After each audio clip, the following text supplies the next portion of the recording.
Thomas goes fishing. Thomas's branch line had a station by a river. As he rumbled over the bridge, he would see people fishing. Sometimes they stood quietly by their lines. Sometimes they were actually jerking fish out of the water.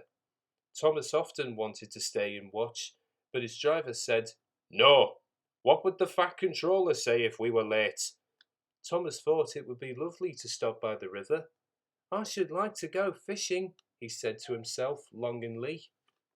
Every time he met another engine, he would say, "I want to fish." They all answered, "Engines don't go fishing." "Silly stick in the muds," he would snort impatiently. Thomas generally had to take in water at the station by the river.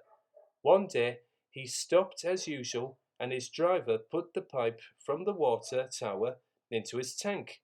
Then he turned the tap, but it was out of order, and no water came. "Bother!" said Thomas. "I am thirsty."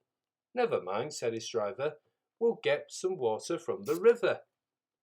They found a bucket and some rope and went to the bridge. Then the driver let the bucket down to the water. The bucket was old and had 5 holes, so they had to fill it, pull it up, and empty it into Thomas's tank as quickly as they could.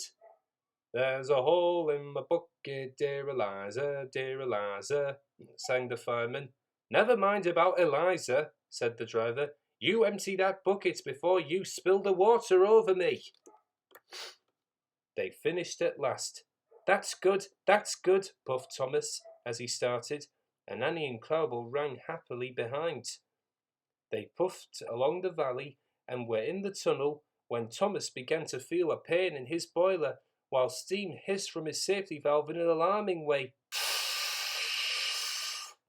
"There's too much steam," said his driver, and his fireman opened the tap in the feed pipe to let more water into the boiler, but none came. "Oh dear," groaned Thomas. "I'm going to burst! I'm going to burst!" They damped down his fire and struggled on. "I've got such a pain! I've got such a pain!" Thomas hissed. Just outside the last station, they stopped, uncoupled Annie and Clarabel, and ran Thomas, who was still hissing fit to burst, on a siding right out of the way. Then, while the guard telephoned for an engine inspector, and the fireman was putting out the fire, the driver wrote notices in large letters, which he hung on Thomas in front and behind. "Danger! Keep away!" Soon the inspector and the Fat Controller arrived. "Cheer up, Thomas," they said. "We'll soon put you right." The driver told them what had happened. "So the feed pipe is blocked," said the inspector. "I'll just look in the tanks." He climbed up and peered in. Then he came down. Excuse me, sir," he said to the Fat Controller. "Please look in the tank and tell me what you see."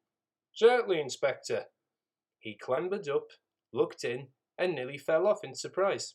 "Inspector," he whispered, "can you see fish?" "Gracious goodness me," said the Fat Controller. "How did the fish get there, driver?" Thomas's driver scratched his head. "We must have fished them from the river," and he told them about the bucket. The Fat Controller laughed.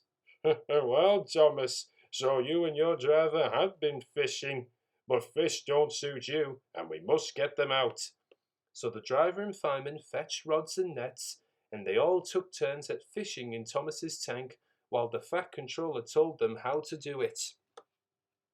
When they had caught all the fish, the station master gave them some potatoes, the driver borrowed a frying pan, while the fireman made a fire beside the line and did the cooking. Then they all had a lovely picnic supper of fish and chips. That was good," said the Fat Controller, as he finished his share.